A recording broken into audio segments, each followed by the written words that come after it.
मैं मां हूं, धरती मां। कभी कभी ऐसी घटनाएं घटती हैं जिनका कोई परस्पर संबंध नहीं होता। फिर अचानक ये पता चलता है कि ये एक दूसरे से सर्वथा भिन्न घटनाएं वास्तव में एक ही सिलसिले की कड़ियां थीं और ये सब मिलकर कोई नई कथा बनने वाली थी।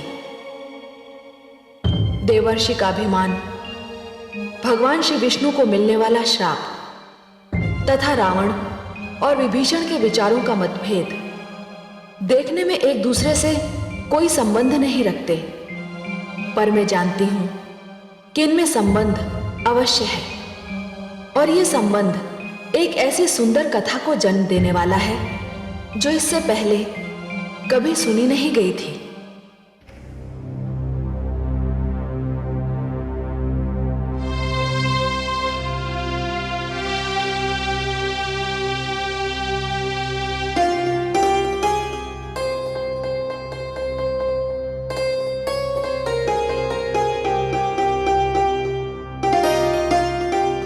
प्रणाम राजमाता, लंकापति पधार रहे हैं।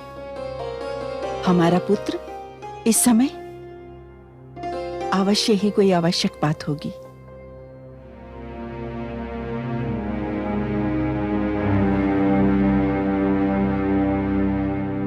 प्रणाम माते।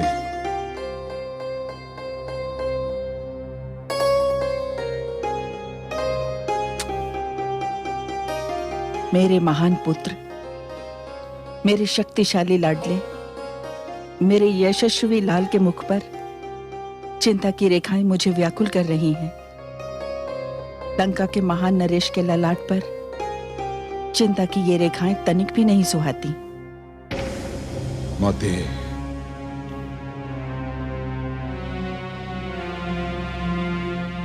मैं अनुज से मिलकर आ रहा हूं। पुत्र विभीषण से? कई दिनों से उसे मैंने देखा नहीं। वो अत्यंत व्यस्त था माते। व्यस्त था? किस कार्य में व्यस्त था? विष्णु के यज्ञ में। क्या? दीपक तले अंधेरा? उसका इतना साहस कि लंका में रहकर वो लंकापति के शत्रु का यज्ञ करे। परंतु सत्य पूछो पुत्र, तो इसका कारण तुम ही हो। स्मरण है तुम्हें, जब भी मैं तुम्हें यज्ञ में जाने से रोकती थी, तुम अपने स्थान पर विभीषण को यज्ञ में जाने को उकसाते थे। ये प्रवृत्ति उसे तुम्ही ने डाली। हाँ माते, स्मरण है मुझे। पर आप चिंता न कीजिए।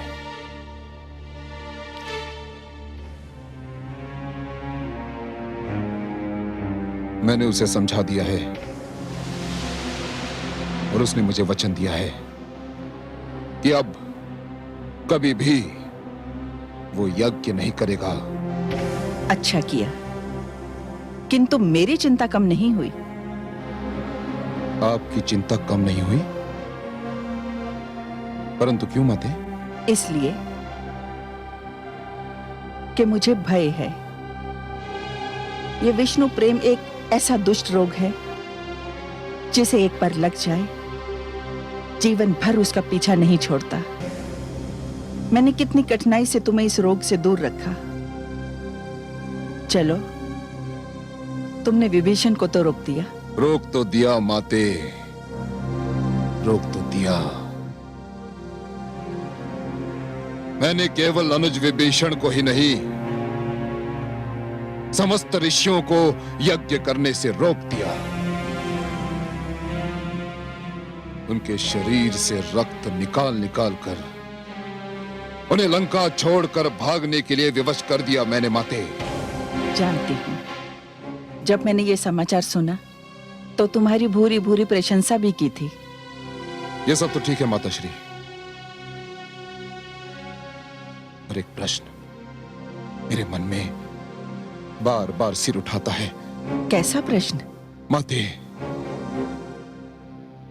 जितनी बार मैंने ऋषियों को यज्ञ करने से रोका, जितनी बार मैंने उनके शरीर से रक्त खींचा, उतनी बार मेरे मन में एक प्रश्न गूंजा कि मैं लंकापति रावण ये क्या कर रहा हूं, ये क्यों कर रहा हूं? किंतु आज तक माते, आज तक मुझे इस प्रश्न का उत्तर नहीं मिला। इसका उत्तर मैं जानती हूं। इसका उत्तर है मेरे पास। इसका उत्तर क्या है माते? मेरे पुत्र, तुम्हारे मन में सिर उठाने वाला ये दुष्ट कुछ और नहीं, तुम्हारे शरीर में दौड़ते तुम्हारे पिताश्री के रक्त का प्रभाव है। इसी प्रभाव को तुम्हारे अस्तित्व से निकाल फेंकने के लिए मैं तुम्हें यज्ञ में भाग नहीं लेने देती थी। यदि इसके उपरांत भी ये दुष्ट जीवित है तो अर्थ ये है कि तुम्हारे पालन पोषण में मेरी ओर से कुछ कमी रह गई है। नहीं माते, आप ऐसा मत कहिए। हमारे पालन पोषण में कोई कमी नहीं रही, परंतु मैं इस प्रश्न से, इस दुष्ट क्यों से छुटकारा पाना चाहता हूं। आप मेरी सहायता करें माते, आप मेरी सहायता करें। अवश्य पुत्र, अवश्य सहायता करूंगी, क्योंकि तुम ही तो मेरी महत्वाकांक्षा की पूर्ति के एकमात्र साधन हो। तुम ही तो असुरों के एकमात्र आशा दीपक हो, असुर संस्कृति के रक्षक और विस्तारक भी। मैं तुम्हारी सहायता अवश्य करूंगी, किंतु उससे पहले तुम्हें स्वयं अपनी सहायता करनी होगी। माते, मैं कुछ भी करने को तैयार हूं माते, मुझे आज्ञा दें। जब भी ये प्रश्न सिर उठाए कि तुम जो कर रहे हो, क्यों कर रहे हो, उसे अपने मस्तिष्क से झटक कर फेंकने का प्रयास करो, ये समझकर कि ये वो नाग है जिसे तुम्हारे शत्रु विष्णु ने तुम्हें डसने को भेजा है। उसका फन कुचलने का प्रयास करो। ये सोचकर निश्चिंत ना हो जाओ कि ऋषि तुम्हारे राज्य से चले गए। वे संसार में जहां भी हों, उन्हें यज्ञ ना करने दो, उन्हें चैन से ना बैठने दो। इसी कारण माते, इसी कारण मैंने कई राज्यों पर आक्रमण किए, किंतु क्या करूं, दशरथ के हाथों मेरी पराजय हो गई। मेरी पराजय, लंकापति रावण की पराजय माते। भूल जाओ उस पराजय को, उस पराजय को भूल जाओ, किंतु दशरथ को मत भूलना। उस पराजय का प्रतिशोध तो लेना ही होगा, किंतु पुत्र, इससे पहले अपना ध्यान एक और अभियान पर केंद्रित करो।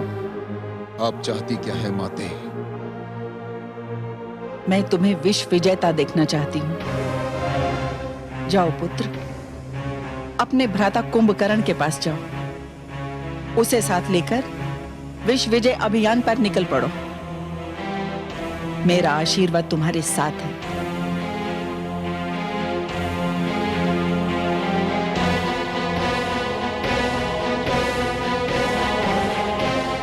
माते,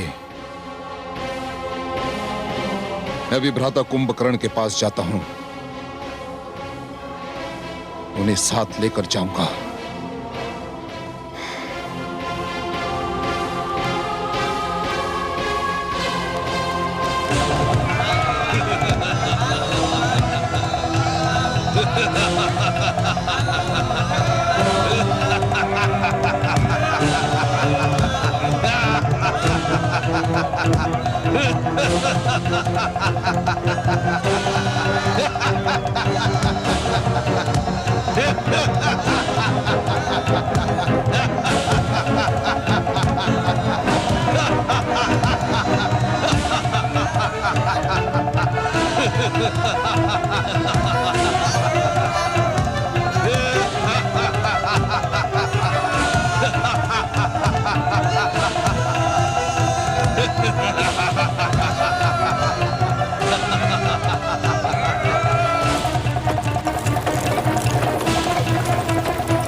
सब क्या हो रहा है?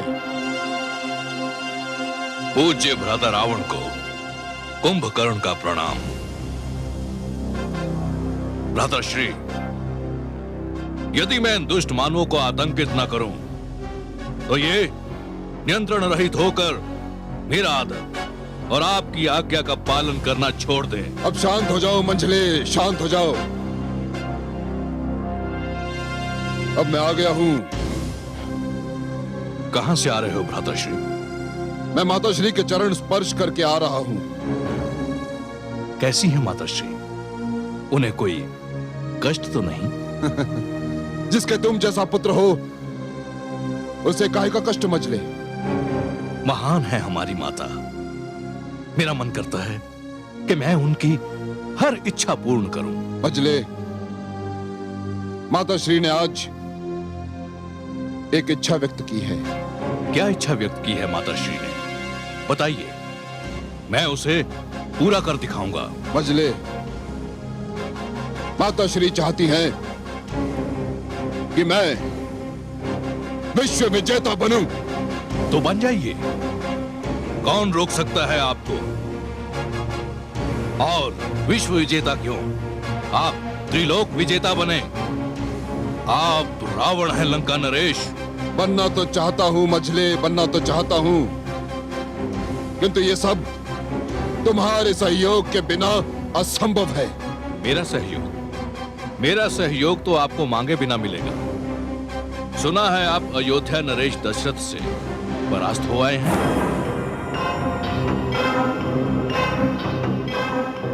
यही तो खेद है मंझले। उसका स्मरण करते ही मेरा रक्त खौलने लगता है। परास्त होने पर किस वीर का रक्त नहीं खौलता? आप जानते हैं आप पराजित क्यों हुए? हाँ, जानता हूं। तो बताइए। मैंने तुम्हें साथ न ले जाने की भूल की थी। हाँ, अब आपने बुद्धिमत्ता की बात की। आपके पराजित होने का यही कारण था। किंतु त्रिलोक विजय के लिए केवल मेरा सहयोग पर्याप्त नहीं, आपको कुछ और करना होगा। तो फिर मुझे क्या करना होगा? आपको एक देवता की आराधना करके उसे प्रसन्न करना होगा। मैं विष्णु की आराधना नहीं करूंगा मंझले, कदापि नहीं करूंगा। छी छी छी, किसका नाम ले लिया आपने? उस दुष्ट की आराधना करने का परामर्श आपको मैं कैसे दे सकता हूं, जिसने हमारे नाना श्री को मारकर पाताल भेज दिया था। आप तो जानते हैं भ्राताश्री कि मैं उससे कितनी घृणा करता हूं। तो फिर मुझे किसकी पूजा, किसकी आराधना करनी होगी? ब्रह्मा की। आपको ब्रह्मा की आराधना करके उन्हें प्रसन्न करना होगा। और केवल आपको ही नहीं, मुझे और अनुज विभीषण को भी। हाँ, ये स्वीकार है मुझे। अब मुझे ये बताओ कि अनुष्ठान कैसे किया जाएगा? यज्ञ द्वारा। यज्ञ द्वारा? ये तुम क्या कह रहे हो मंझले? मैंने सारे यज्ञ रोक दिए हैं। मैंने विभीषण तक से वचन ले लिया है कि वो कभी यज्ञ नहीं करेगा। मैं यज्ञ विरोधी हूं मंझले, यज्ञ विरोधी। हाँ, मैं जानता हूं कि आप यज्ञ विरोधी हैं, किंतु विष्णु के यज्ञ का विरोध करें, यज्ञ मात्र का विरोध क्यों करते हैं?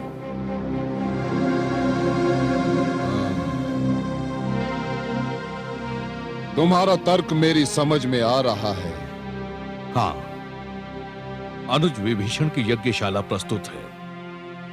हम तीनों भाई वहीं जाकर यज्ञ करेंगे और ब्रह्मा को प्रसन्न करके उनसे वरदान मांगेंगे।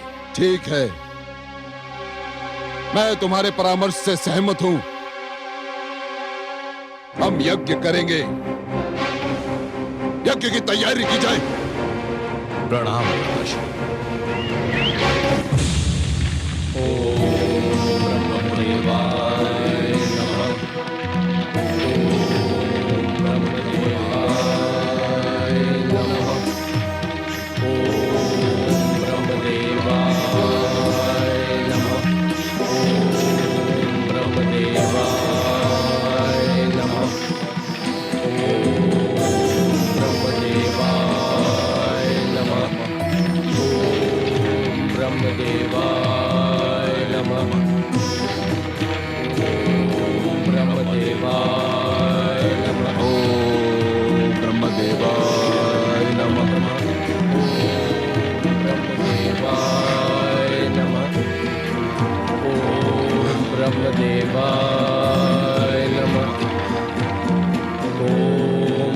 ब्रह्मदेवाय नमः। ओम ब्रह्मदेवाय नमः।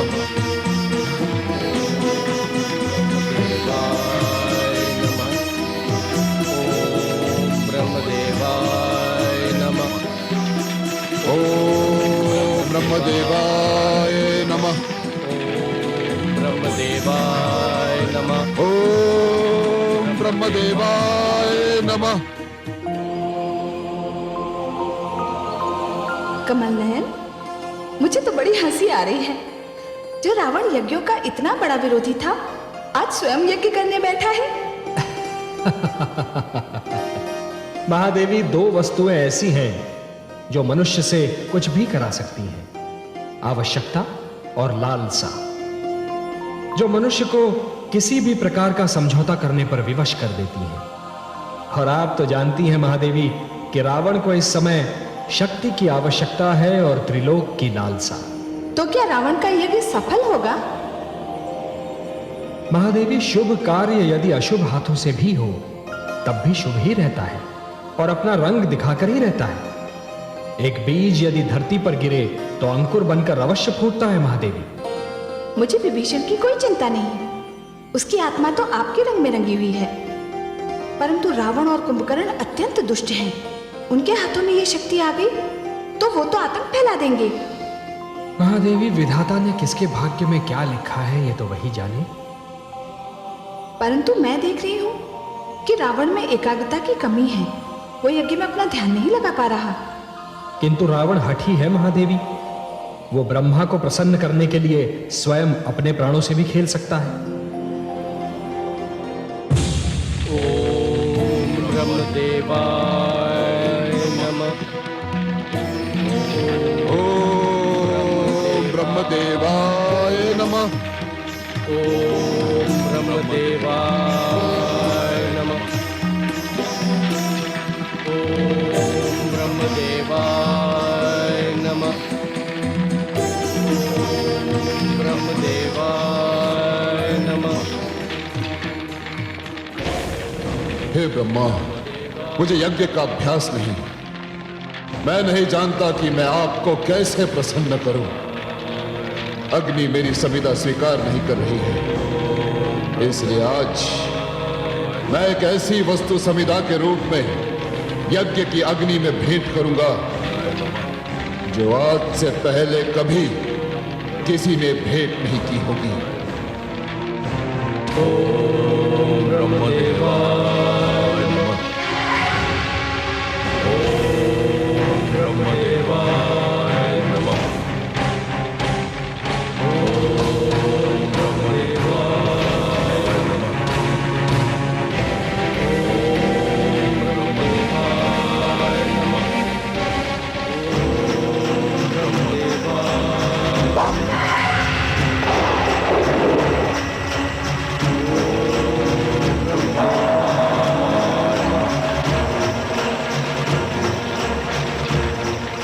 ये किसने अपना शीश मुझे दान दिया? सिर के बिना तो मेरे भक्त की मृत्यु हो जाएगी।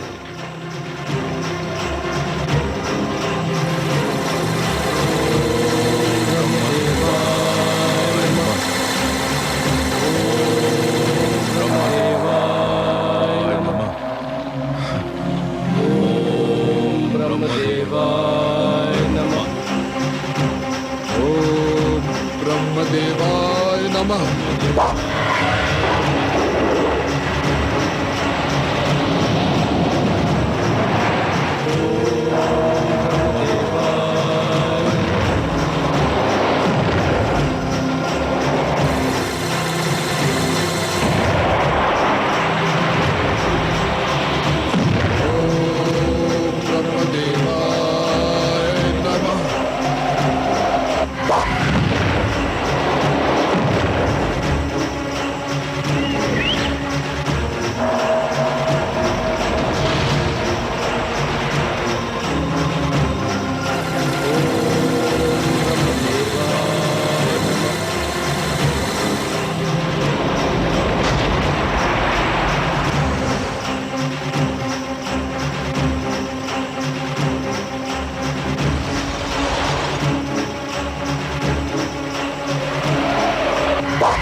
ये तो मेरे भक्त विश्रवा ऋषि का पुत्र है।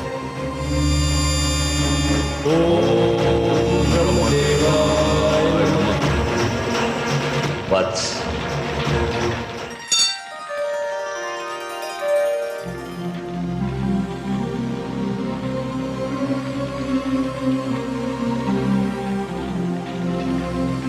प्रणाम ब्रह्मदेव।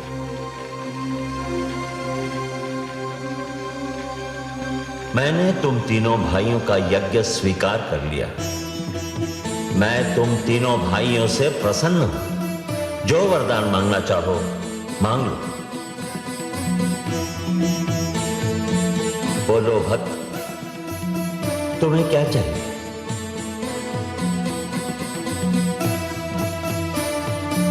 हे ब्रह्मदेव, पहले मेरे दोनों भाई वरदान मांग लें, उसके पश्चात मैं वरदान मांगूंगा। अनुज, वरदान मांगो। जो आज्ञा भ्राताश्री। ब्रह्मदेव, मुझे वरदान दीजिए कि मेरी आत्मा पर जिसके प्रेम का रंग चढ़ गया है वो कभी न उतरे।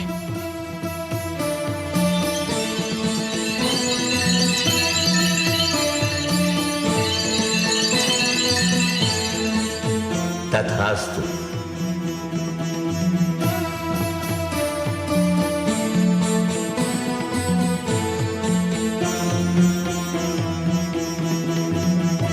तुम क्या चाहते हो भक्त?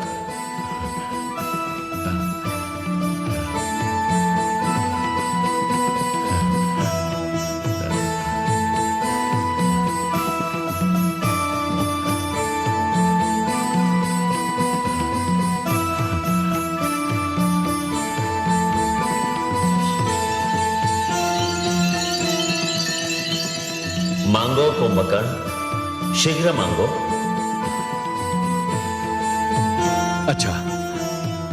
अच्छा, मैं ये चाहता हूं कि सारी आयु 6 मास तक सोता रहूं और एक दिन भोजन करूं और फिर 6 मास तक निद्रा सागर में डूब जाऊं।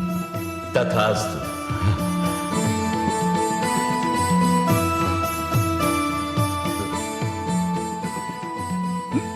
नहीं ब्रह्मदेव, मेरी इच्छा है कि मैं सारी आयु 6 मास तक भोजन करता रहूं और एक दिन सोता रहूं। बस हो गया वत्स, वरदान बदले नहीं जाते। अब तुम्हारी बारी है रावण।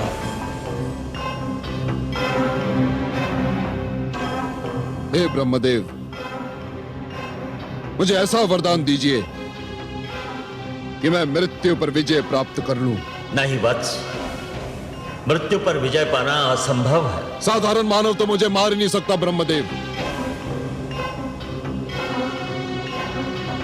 इसलिए मुझे ऐसा वरदान दीजिए कि मैं देवताओं के हाथों न मरूं। तथास्तु।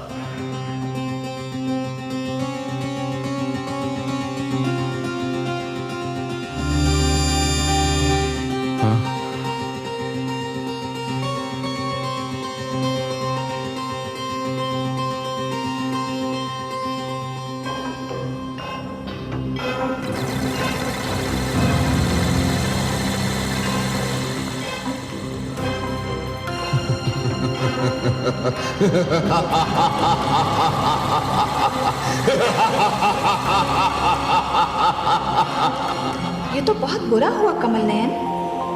रावण को इतनी शक्ति दे दी ब्रह्मा जी ने, अब क्या होगा? महादेवी, शक्ति चाहे जितनी मिल जाए किंतु वो भाग्य लेख की शक्ति को हटा नहीं सकती।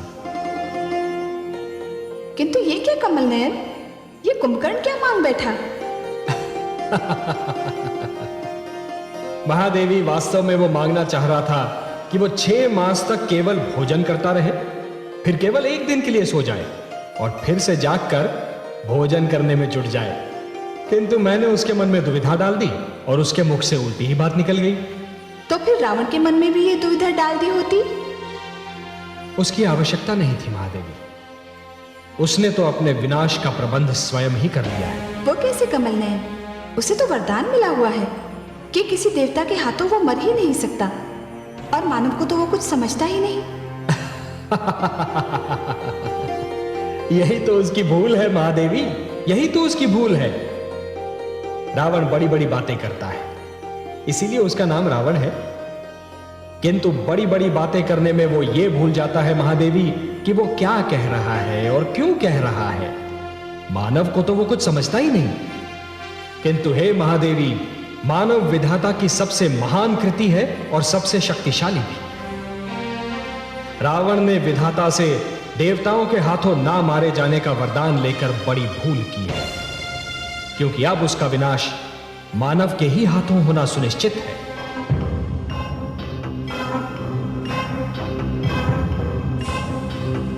प्रणाम भ्राताश्री, आपने मुझे स्मरण किया। मंझले, ये कैसा वरदान मांग लिया तुमने? 6 महीने सोते रहने का, फिर एक दिन जागकर भोजन करके फिर सो जाने का? ये कैसा वरदान मांग लिया तुमने? मैं तो सुनकर स्तब्ध रह गया। मैं जो मांगना चाहता था वो सर्वथा विपरीत था। वास्तव में मैं 6 महीने भोजन करने और एक दिन सोने का वरदान मांगना चाहता था। तो फिर मांगा क्यों नहीं तुमने? मांगा क्यों नहीं?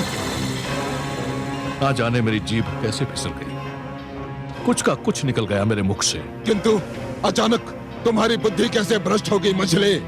आप सत्य कहते हैं भ्राताश्री, मेरी बुद्धि भ्रष्ट हो गई थी। मुझे ऐसा लगा जैसे पल भर के लिए किसी ने मेरे सोचने समझने की शक्ति ही छीन ली हो। मेरा मस्तिष्क सर्वथा शिथिल हो गया। किसने छीन ली थी? किसने छीन ली थी तुम्हारी सोचने समझने की शक्ति? किसने कर दिया था तुम्हारा मस्तिष्क शिथिल? किसने? मैं ये जानता कि ये सब किसने किया है तो मैंने उसका सर्वनाश न कर दिया होता। मैं तो अभी भी चकराया हुआ हूं कि ये सब कैसे हो गया। मैं भी यही सोच रहा हूं मजले, ये सब कैसे हुआ और क्यों हुआ? क्यों हुआ? मैं मां हूं, धरती मां। नियति के खेल भी कितने निराले हैं। रावण को त्रिलोक विजय के लिए अपनी शक्ति बढ़ानी थी, पर उसके शक्तिशाली भाई कुंभकर्ण को नियति ने ऐसी प्रेरणा दी कि उसका वरदान उसे युद्ध के योग्य ही नहीं रखेगा। स्वयं रावण ने जो वरदान मांगा वो उसके लिए अभिशाप सिद्ध होगा। संभव है कि इन दोनों वरदानों में ही इस कथा का सारा रहस्य छिपा हो, परंतु रावण तो खलनायक है। इस कथा का नायक कौन है? कहीं इस प्रश्न का उत्तर उस पुत्र कामेष्टि यज्ञ में तो नहीं निहित है जो अयोध्या में चल रहा है। तुम्हारी भांति मैंने भी बड़ी उत्सुकता से इस दृश्य पर दृष्टि गड़ा रखी है। ओम अग्निमीले पुरोहितं स्वाहा। ओम अग्निमीले पुरोहितं स्वाहा। अग्निमीले पुरोहितं स्वाहा। अग्निर्होता कविक्रतुः सत्तश्चित्रश्रवस्तमः देवो देवेभिरागमत्। अग्निमीले पुरोहितम् अग्ने तव शवो वयो मयि भ्राजन्ते। अग्निमीले पुरोहितम् यज्ञस्य देवमृत्युजं होतारं रत्नधातमम्। अग्निना रयिमश्नवत् पोषमेव दिवे दिवे यशस वीरवत्तमम्। अग्निर्होता कविक्रतुः सत्तश्चित्रश्रवस्तमः देवो देवेभिरागमत्। अग्निमीले पुरोहितम् अग्ने तव शवो वयो मयि भ्राजन्ते। अग्निमीले पुरोहितम् यज्ञस्य देवमृत्युजं होतारं रत्नधातमम्। अग्निना रयिमश्नवत् पोषमेव दिवे दिवे यशस वीरवत्तमम्।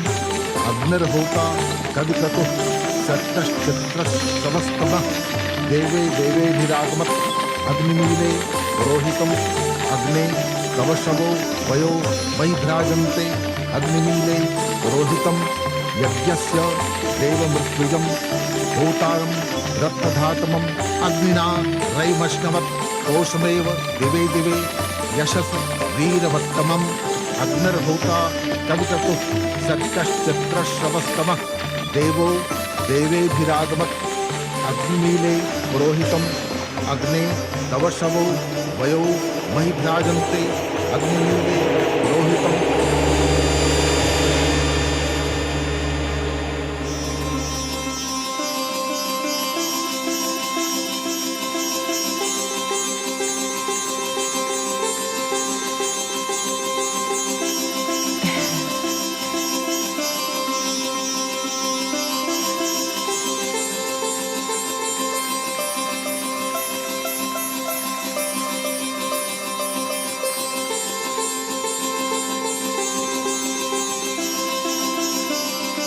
हे राजा दशरथ, आपका पुत्र कामेष्टि यज्ञ सफल हुआ। आपकी तीनों रानियां एक एक पात्र से प्रसाद ग्रहण करें, तीनों संतानवती होंगी।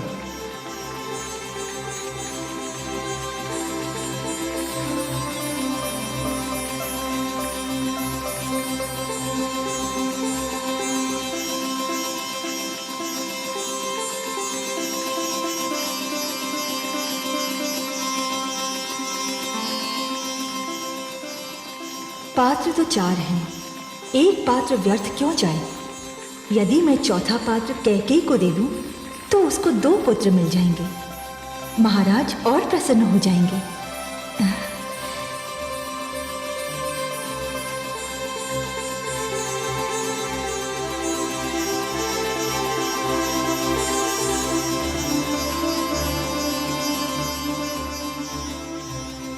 प्रसाद ग्रहण करें देवी।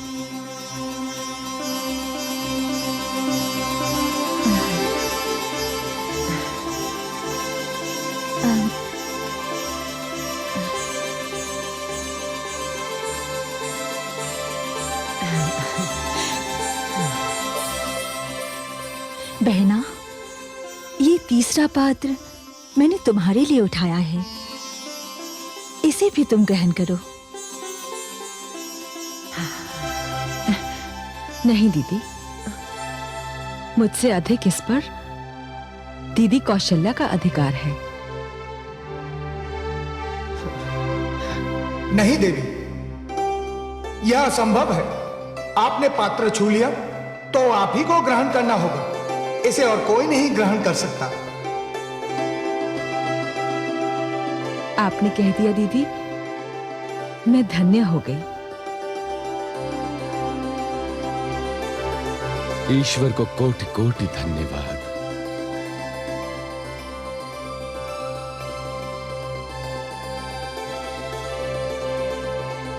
मैंने तो केवल एक पुत्र की कामना की थी, ईश्वर ने मुझे 4 पुत्र प्रदान किए।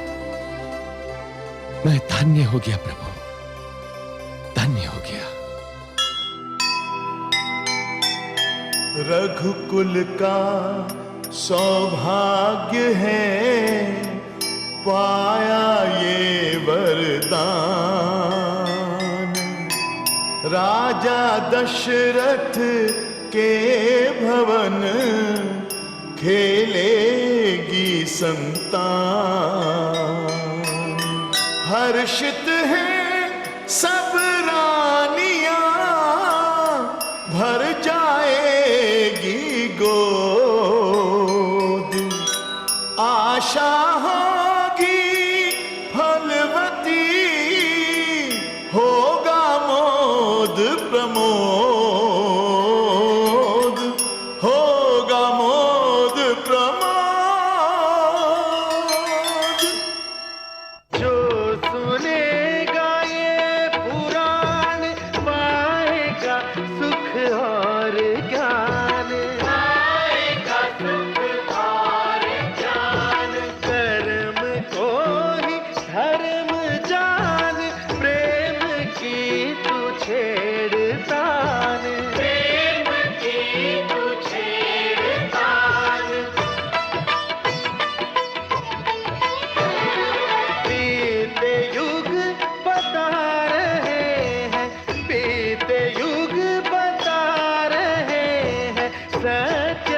पथ पे चल सुझा